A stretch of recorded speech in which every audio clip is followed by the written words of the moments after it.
Ladies and gentlemen, boys and girls, welcome to another edition of the Sideline Junkies Network.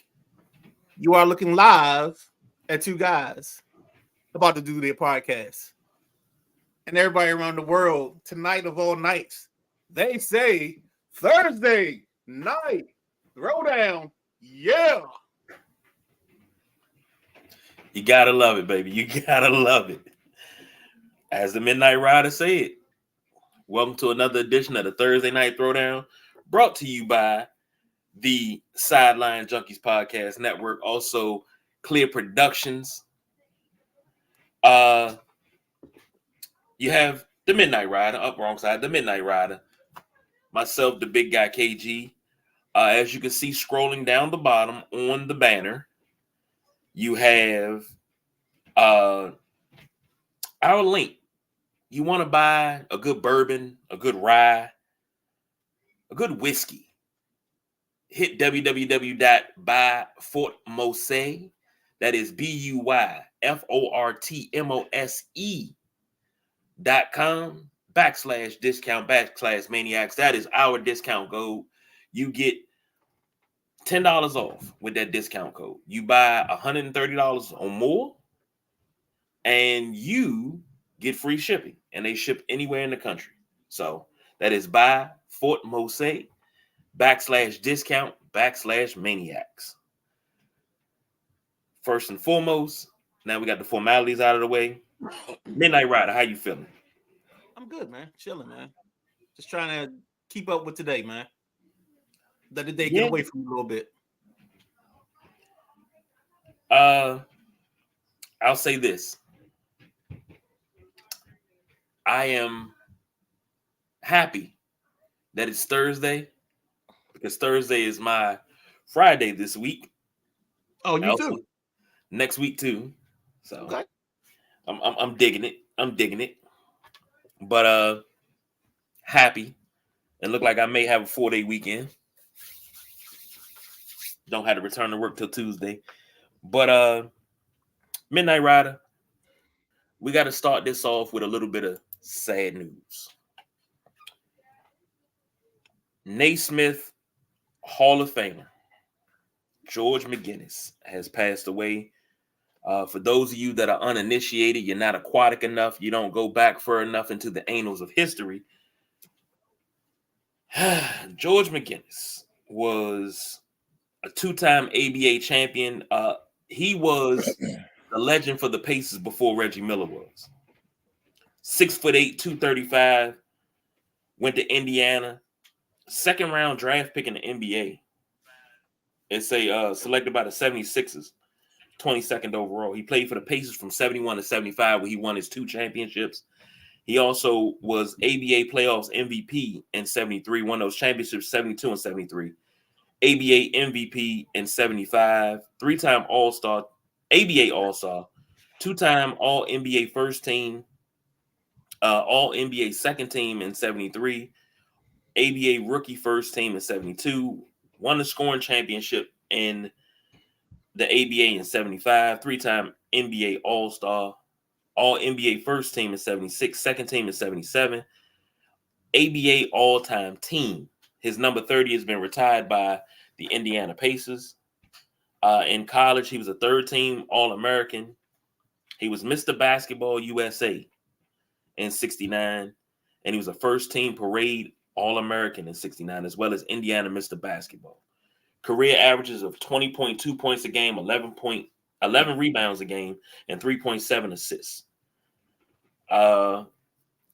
Midnight Rider, your thoughts on the late, great George McGinnis? So I brought this up to you because I'm going to do what you do sometimes. I'm just going to step back and let you step into the forefront, and you do your thing. Drop that knowledge on them. Teach them a little something real quick. Go ahead. Wow. So we just putting the brother on the spotlight. I mean, it's a lot that can be said. I'll say this. I don't like how you separate championships between ABA and NBA. It was simultaneous, I get it, but they're still world champions. Neither one's less than the other. But when you talk about the Indiana Pacers, most people will say Reggie Miller was the greatest Pacer of all time. Okay. Not so fast, my friend, in my Lee Corso voice. Because George McGinnis was a dog. No, I can't even call him a dog. Because what Jerry West say? Jerry West say, I didn't have that dog in me because I'm a wolf. And wolves eat dogs. So I got to say George McGinnis had that wolf in him. He was in that era of high-scoring small forwards and guards. And to look over his stat line, and he's a Hall of Famer. My God, where's the stats at? Now, help me out on this, because the early 80s, late 70s, the Sixers teams, was he on the Sixers at all? Yes, he was a Philadelphia 76er from 75 to 78. So he was on that the finals runs. So he's on the team that they talked about that lost to Bill Walton and them, and they should have never lost because they kind of got there and everybody wanted to do their own thing. And it was the instance where team ball beat individual ball. Mm-hmm. And then also you know, going up against the great Dr. Jack Ramsey. That is when you talk about guys that you miss. I miss hearing him on radio calls on Westwood One. Whether it was NBA or college, I just missed the knowledge. So you still got your boy Hubie. Yeah. And I saw him the other night. That's another dude. He is absolutely awesome. It was when it comes to radio calls, Gus Johnson, Hubie Brown, John Thompson was one of the great call, Kevin Harlan, and Dr. Jack Ramsey. Those are the five that if they were calling the game, I got to listen to it. I'd rather listen to that than the TV broadcast, just because of the knowledge. But you know, not taking anything away from the TV broadcast. I just love them old heads, like sitting around a barbershop. So when you use your walker, do you have tennis balls on the bottom of your walker? I'm younger than you. No, man, you know how you are. That's why I call you the historian, man. I mean, when it comes to the history of the game, I posted something in the Sideline Junkies chat, and I need to do a list of players that have been forgotten. George McGinnis is one of them. That's an interesting list. Yeah, forgotten players that people think were firemen and plumbers. You know, I posted it was a birthday shout out for Bob Pettit. I saw that. You know, and then you took that off your phone, right? No, I found it. But like Dick Barnett, fall back baby. Chick Hearn gave him that name. You know, they say when he would shoot, as soon as he released it, he say fall back. Ain't no rebound. It's cash money, baby. But I hate that players like George McGinnis, who we're talking about, I hate that they only get remembered in death. I believe in giving them flowers while they can still smell them. Oh, that's what we got the spring and summer shows for, because we can acknowledge all of that in that time frame, because we do live in a world where if it's not the guy that's doing it right now or did in the last 10 years, he's forgotten about. And I mean, if you think about it, they don't talk about Mike as much as you think. Mike's just around because of the argument with LeBron. Yeah, that's really the reason he's in the spotlight. But you think about your Magics and Birds, they don't get talked about as much as you think they should. Nah, unless it's coming from me. Right.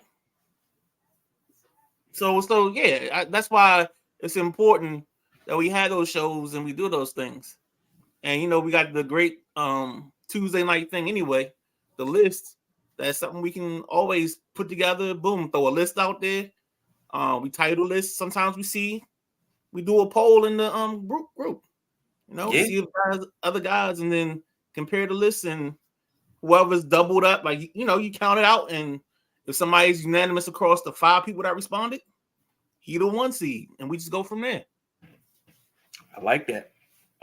So we got to, we really got to get on the ball with that. But rest in peace to George McGinnis, NBA legend, Hall of Famer, 2-time champion, scoring champ, a wolf that played on the largest stage in the world.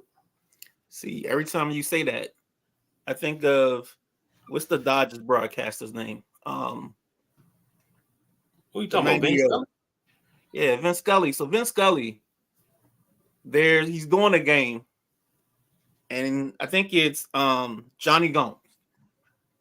So he's talking and telling a story. Johnny Gomes, when he was 12 years old, was helping this gardener out.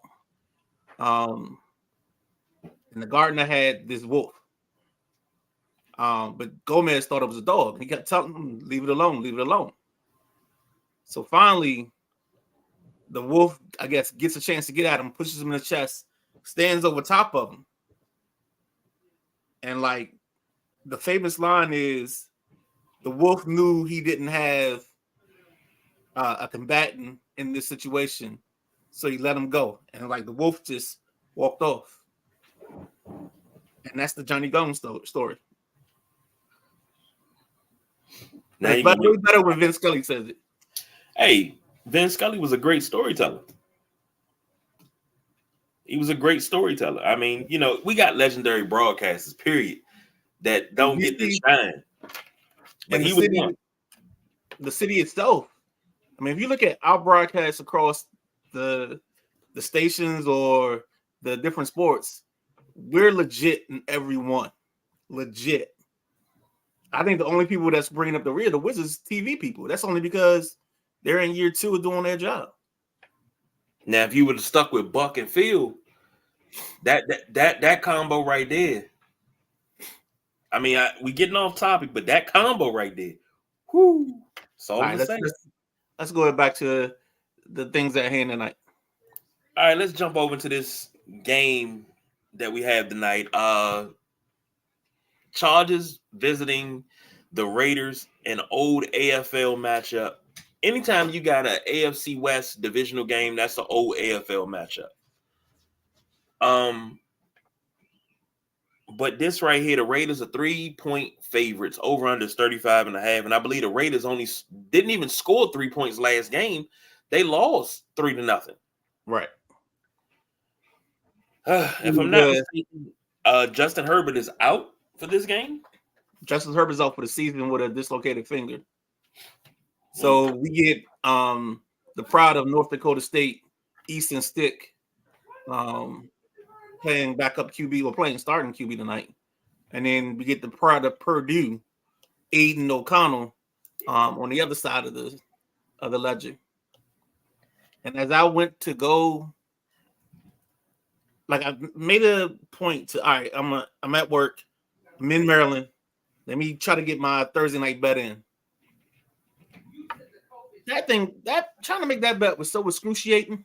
Like I couldn't under any lower. I was like, like I just think this is going to be ugly. Now I said this last week, and we ended up with a 21-16 ball game, and 31 of the points or 30 of the points were scored in the first half. I just don't know where the offense is going to come from. I think this is another game where the defense becomes the offense. And maybe we get a turnover and they put them in plus position, short drive. Maybe the defense scores. But I honestly think this is going to hit the under. And I'll just take the Chargers to cover. I think I took the Raiders in this one. Huh? I guess I got to pick a winner. I got the Chargers winning.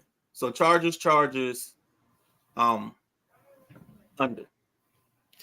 I think I picked the Raiders in this one. I don't really have too much on it, but I think I picked the Raiders in this one. I'll pick the Raiders to cover, and I'm going with the way under.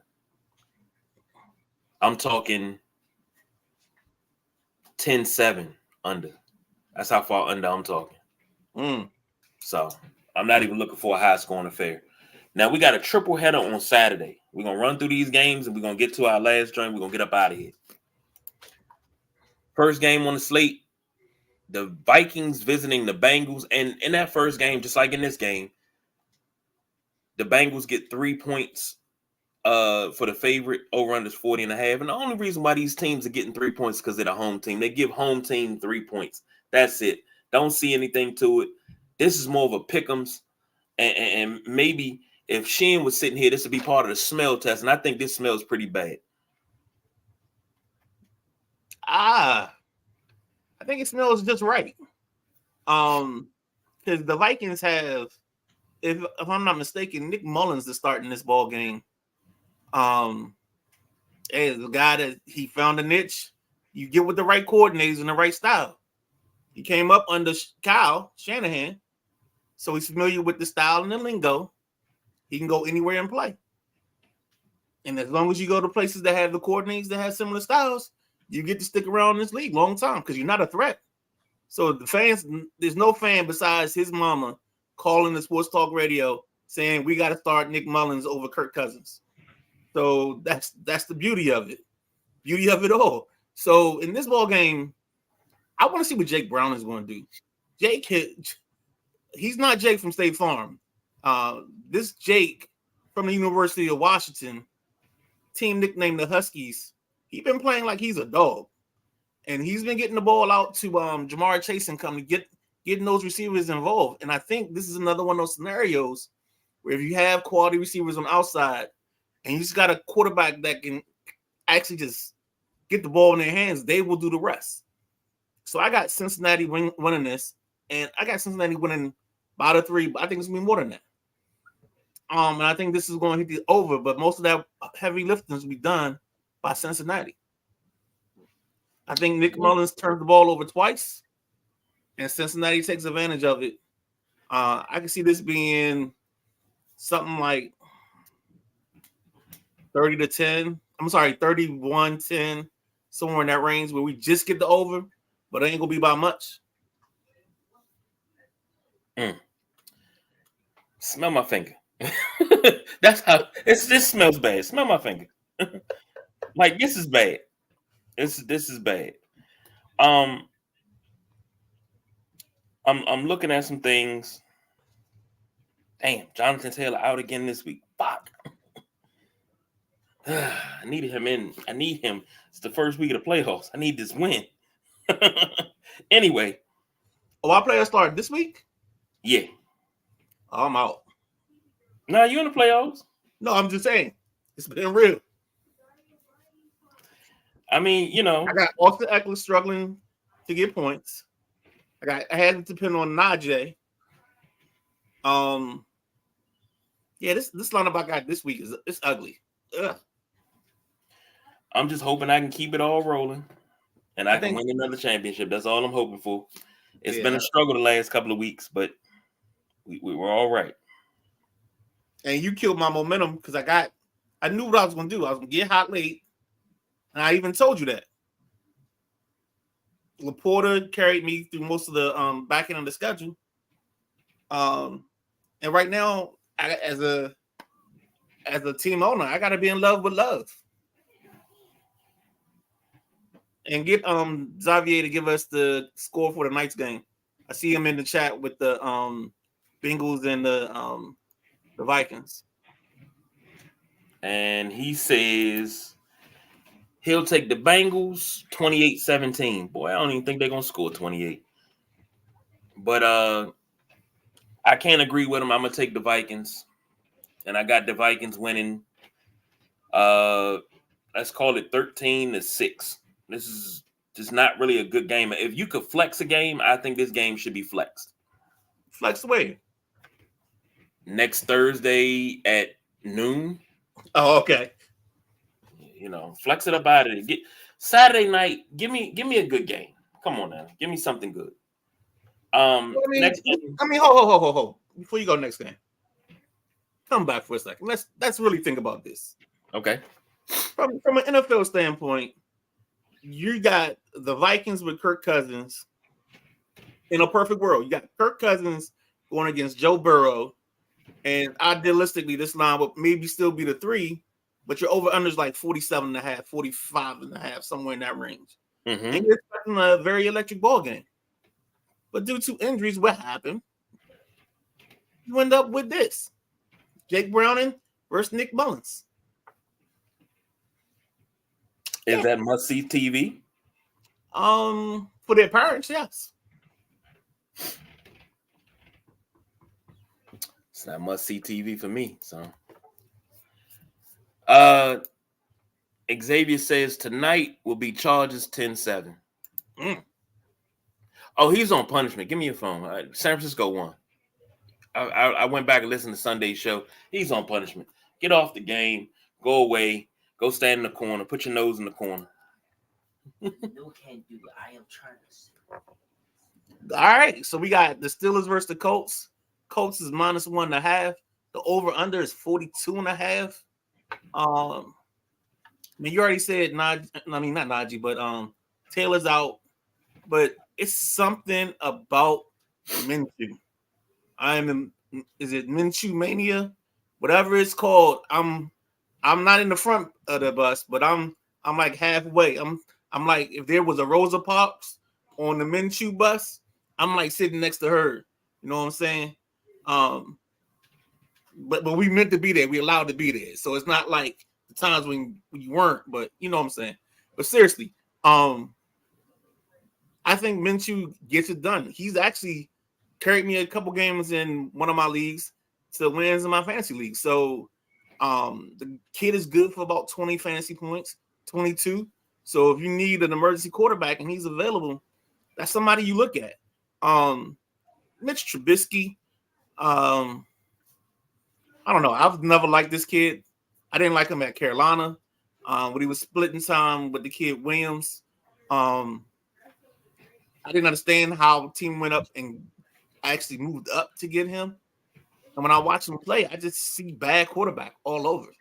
And there's no ifs, ands, or buts about it, but he's got enough of an arm to stay in the league. And he doesn't cost a whole lot.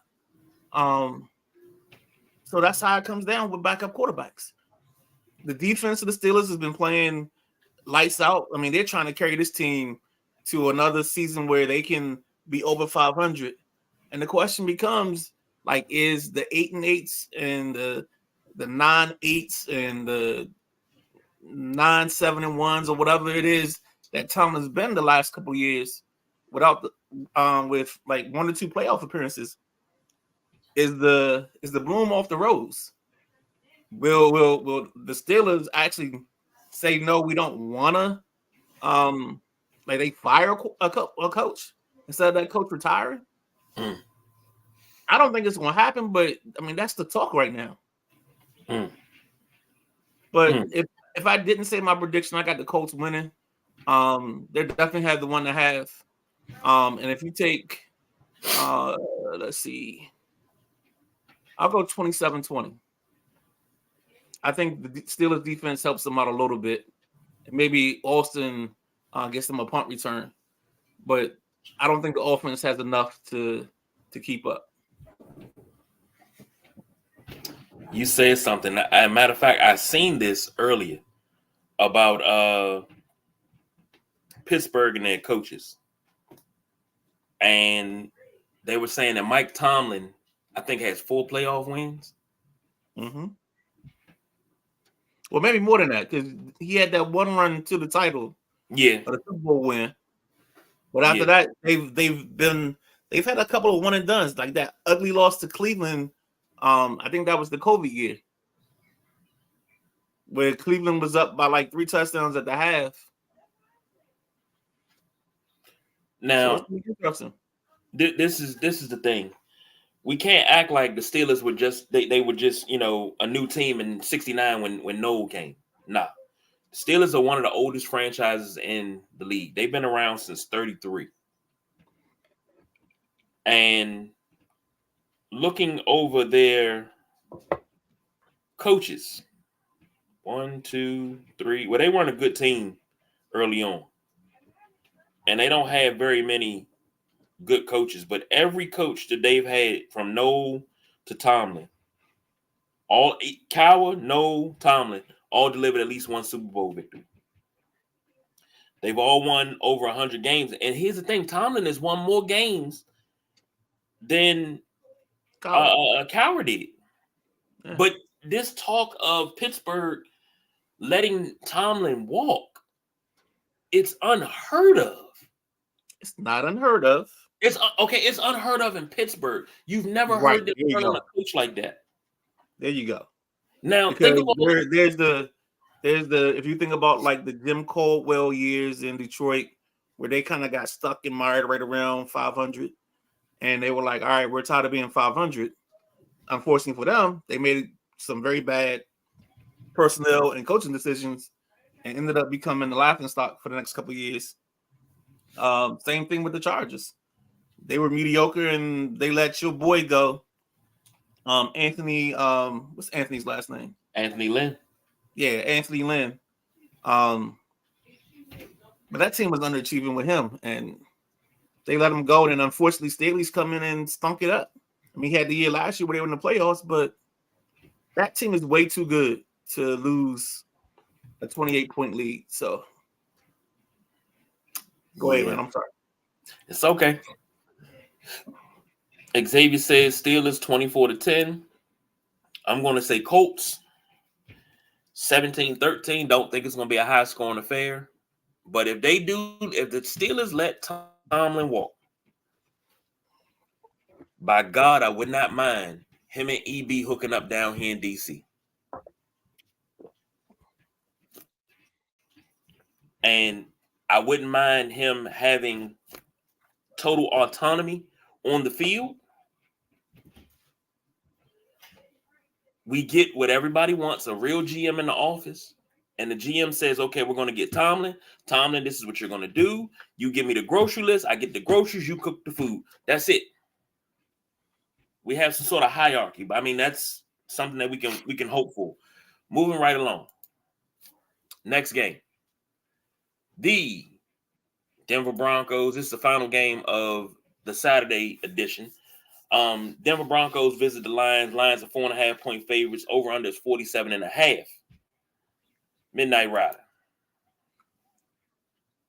Oh, you know where I'm going with this. Are you taking the Broncos? I got my man Jahmyr Gibbs giving me at least 2 touchdowns. I think this is going to hit the over. But I got to give kudos and flowers to the Broncos defense. The same team that was out there that gave up 70 points. Now they're stingy. Now they're frisky. They're making you fight for every yard. I'm just loving it. I'm loving the way that they're playing. The resiliency.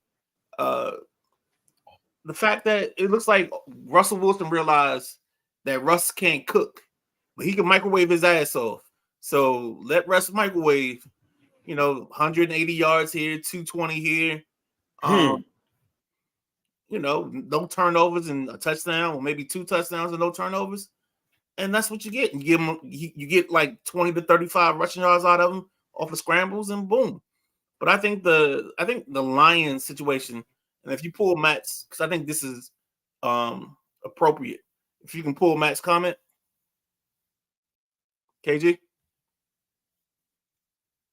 So Matt's comment is, what the hell happened to the Lions? And Matt, to be honest with you, brother, I don't know. I think this is a team that is they're trying to learn how to win. They've been playing good football throughout the course of the season, but I think every now and then, if you pay attention, they've had lows against certain teams. Like Chicago, they should have lost the first time to them, but they didn't. They pulled that out at the end.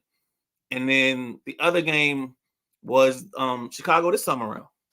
And if you look at some of the plays that Justin Fields made in that ball game, Justin Fields really was a magician in that ball game. He really found plays, made plays.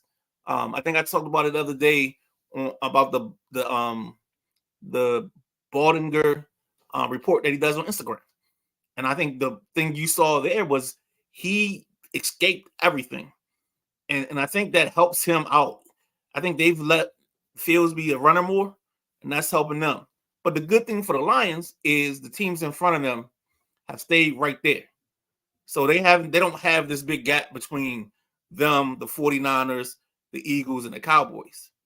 They're all right around 10-3, 10-3, 9-4. So these last 4 games become very important. And my pick on this game, I'm taking the Lions to win outright, and I think they go over the 4.5. I think, well, I don't think the Broncos. I'll say it that way. So, but I do think this is going to hit the over. KG, do I have you? I'm here. I'm just trying to. I'm having technical difficulties. Had to switch devices, but I'm here.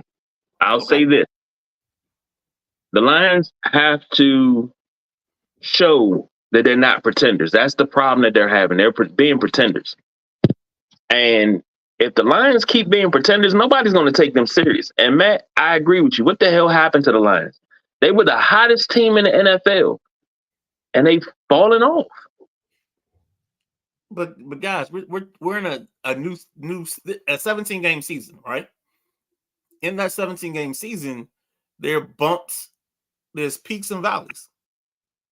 We all seen training day. We know that it's about managing the smiles and the cries. And right now, they have to manage the smiles and cries. You like that one, see? It's always a great movie reference here with the Sideline Junkies. Of course. So I'll say this. Give me the Lions. And what is that? 4.5. Give me the Lions to cover. This is going into overtime, though. So let's call it. So you need the Lions to score a touchdown to close out overtime for your 4.5 or a walk-off touchdown. That's 27-21 Lions. So okay. Now, yeah. So the Lions are 9-4. Dallas is 10-3. Philly's 10-3, and San Fran's 10-3. Mm-hmm. So yeah. So they're right there in the mix. Their only thing is just they have these lulls where it seems like you try to figure out who the heck is playing this ball game, and they get tested to finish this out. They got the Broncos, the Vikings, the Cowboys, and the Vikings. So they get to prove their worth. This is put up or shut up time. So if they can take care of the Broncos and take care of the 2 with the Vikings, the Cowboys game becomes irrelevant for them. And besides in the tiebreaker situation. Xavier says he'll take the Lions 30-20. That's my guy. He can have it, man. He can have it. So hold on. Let's go back because you dropped something in the show about San Francisco and Xavier picking San Francisco and him being on punishment because of that. Would you like to expound on that? We're not questioning the parenting. We're just trying to figure out how we got to this point. Because what happened was I was messing with him about the whole San Francisco thing. And is this the San Francisco hasn't arrived thing that you had? You had? Yeah. To your epiphany on Tuesday. Yeah. Okay. And I messing with him about that. I went back and listened to the show, and I told him I sat here on Sunday and said, hey, if San Francisco wins, you know you're on punishment, right? Okay. So San Francisco won. Even he was like, you picked them. Yeah, I don't care. You should have hoped that they lost. You know, it's no problem. No problem with the parenting. I mean, I like to mess with him, but you know, he got to go. What I do. Exactly. He got to go stand in the corner on 1 foot right now. I got you. So we got a new segment, a new segment. The Midnight Rider alluded to it on Tuesday. I'm gonna give it to you today. It's gonna be out. Okay. Before you get to it, let's explain it a little bit. Like, what's the mission here with the new segment? With the new segment, I'm trying to get set up here, so I ain't got the phone. So let me see this. Let me see. Whole face. Hold on.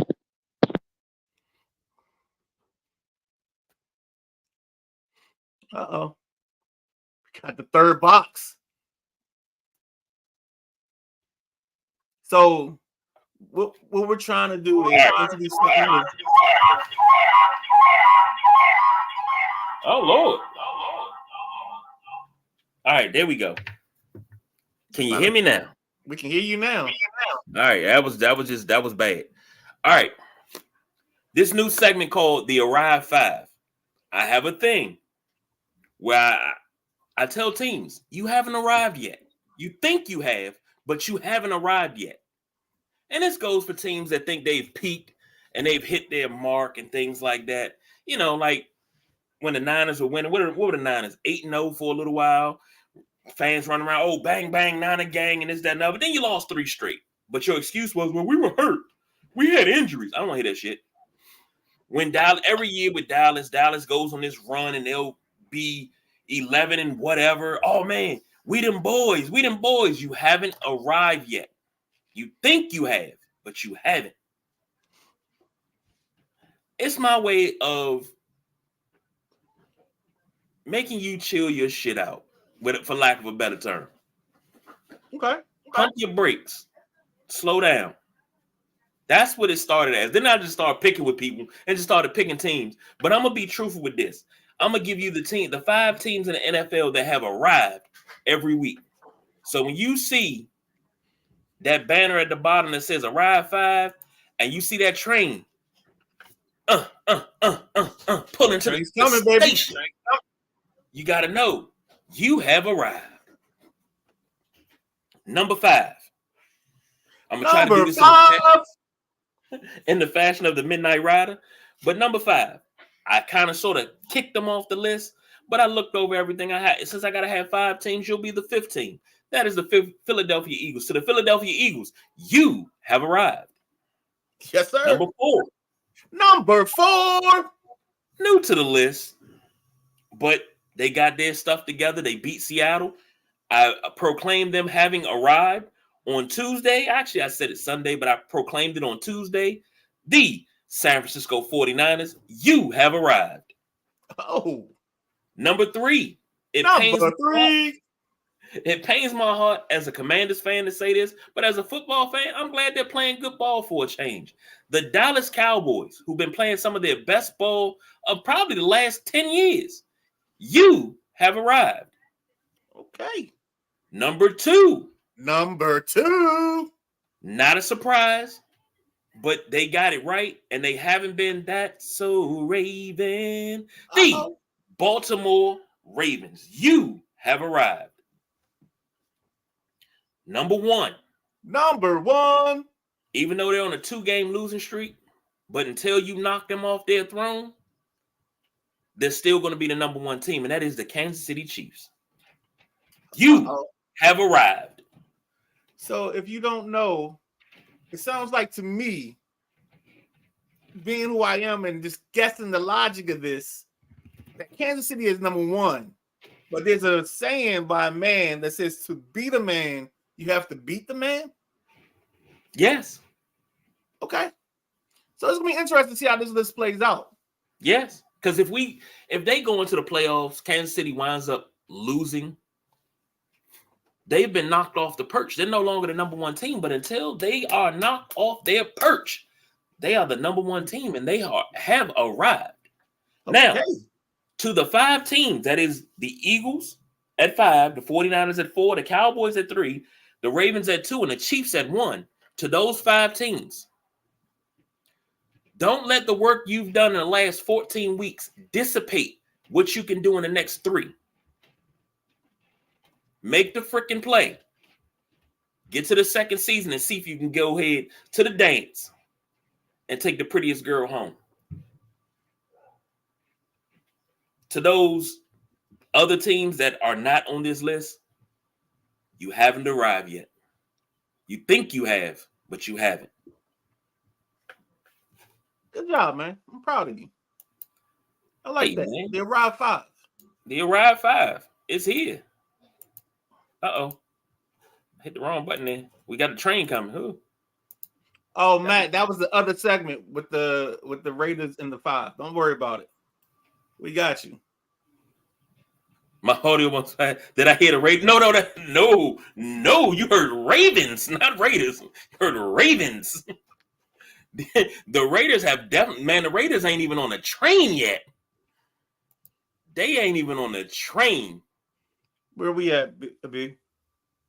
Oh man, do that mean my comment from the show on Sunday? Yes. You're done. You're done. You're on punishment. You don't need to do anything. Yes, the Commanders haven't arrived since you wanted to say it.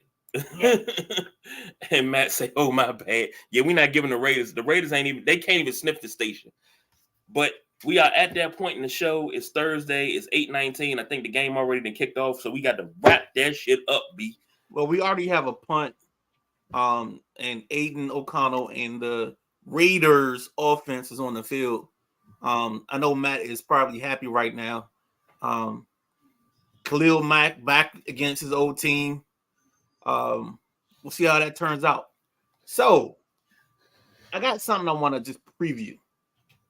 So we talked about not doing a list for a minute, but then the gambler in me said, you know what? We're going to make a list of the parlay killers. Here's an example of that situation. Let me pull this up real quick. So my guy, Mel Isom, he had a 3-leg parlay. De'Aaron Fox to get 30 plus points. Brandon Ingram to get 30 plus. Zion Williams to get 20. Hold on, let's skip that. 20 plus. I had to take the glasses up a little bit. So De'Aaron Fox hit his 30. Brandon Ingram hits his 30. Zion Williams, wonk, wonk, wonk. He killed the parlay. So Zion Williams, you are the first official parlay killer. But we will have a parlay killer top 5 on Tuesday. That's the new segment. That's part of the list.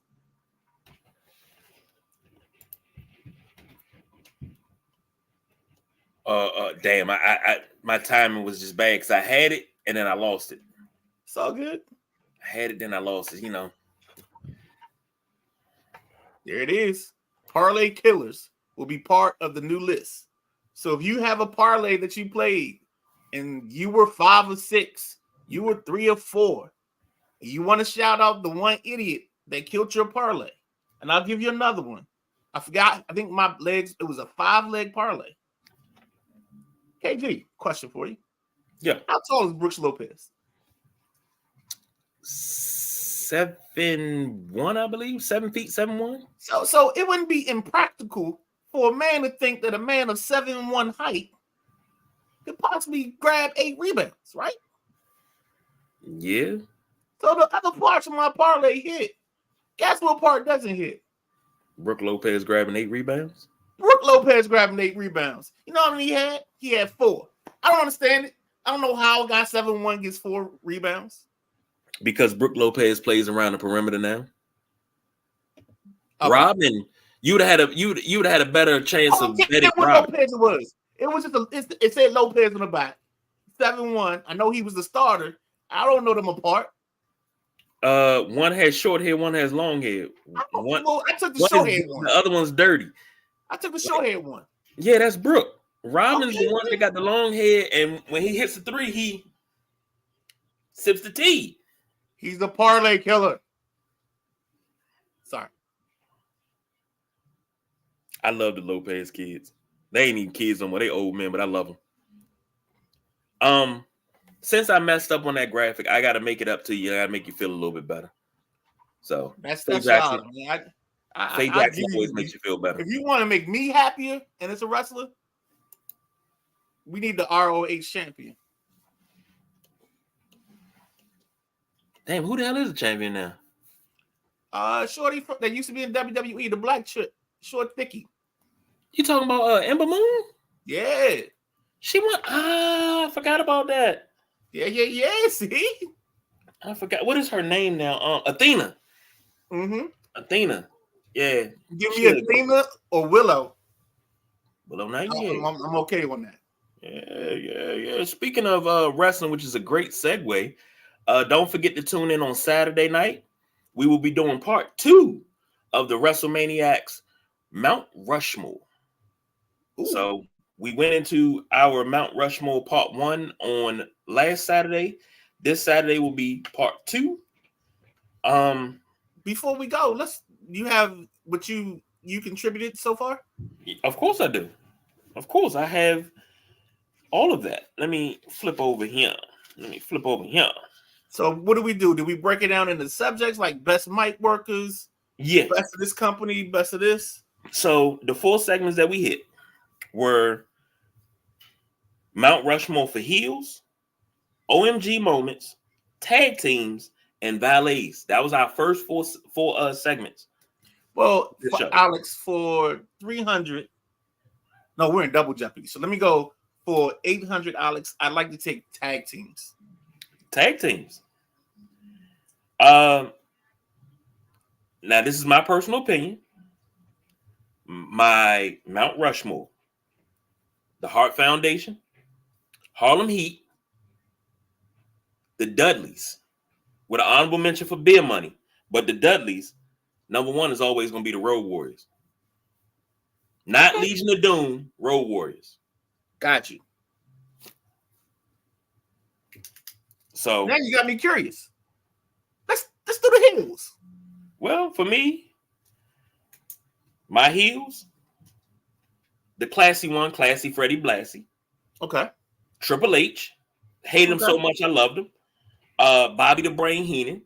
Okay. And none other than the only man that has ever trolled somebody so bad that he airbrushed his wife's face on his tights. The great Rick Rude.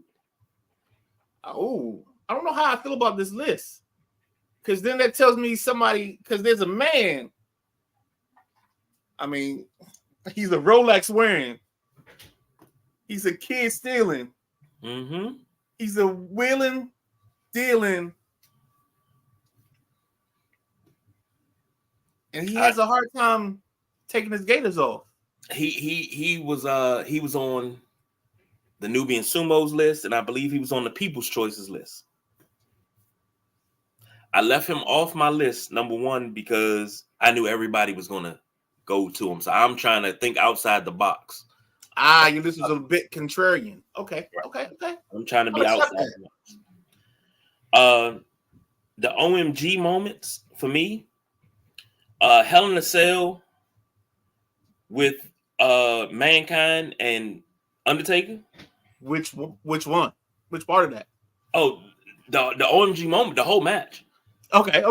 Knowing the backstory that the Undertaker was wrestling with a broken foot, knowing that Mick Foley, that match wasn't supposed to take place like that up there. Then when he when he got chokeslammed through the cage and got hit in the face with the chair, and they got that famous shot of him in the corner with his tooth hanging out his nose, and it looked like, oh, he's smiling. No, he was trying to stick his tongue through the hole in his lip. OMG moment. Of course, Andre the Giant being slammed by Hogan at WrestleMania 3. And we say we're not going to, run with that and talk about the backstory about that. But what we know, we're just going to take the moment for what it is. Austin in the beer truck. Okay. He drenched the whole corporation. And this was one that was off the beaten path. The Hardys return to WWE. That pop. Yes, sir. I like that. So you might as well do your 4th category now, because when I got through 3 of the 4. Well, and the last was valets. Got to give the people what they want. Give the people what they want. Sorry. I had of course, Miss Elizabeth, number 1 valet. Okay. Deborah McMichael. Okay. Woman. Okay. And I had Sonny written down, but I gave somebody else. Sonny was an honorable mention. I gave somebody else. I can't remember who I gave. Precious? Baby Doll? Baby Doll was one of Nubian Sumos. And okay. I think what I failed to mention, I also failed to mention Sapphire as well. So, and just a quick score update. The Raiders are up 6-0 on a rushing touchdown by that's the kid White. They used to call him Baby Hulk. He went to the University of Georgia. So I think it's Zamir White or Zamar White. I can't remember what his first name is. But I know exactly who he is because he came in as one of the top 5 running backs in this class. But when he got to Georgia, he just didn't. It was like the Jerry curl when you curl just ain't curl right. It was like that. Just didn't turn right over. Right. But those are the 4 categories we cover. We got more categories coming on Saturday, so tune in for that. Matt says, ladies and gentlemen, the Raiders have scored a TD. Let your best 7 and some heart attack happen now. This is the big one. This is the first time they scored a TD, what, in 2 weeks? Something like that. Jeez. Well, ladies and gentlemen, we got to get up out of here. As you can see, rolling at the bottom, if you're listening on audio, www.buyfortmose, that's BUYFORTMOSE.com/discount/maniacs. Get a discount on a tasty beverage, whether it's for Christmas, for your drink, or you need something to take to the New Year's Eve party.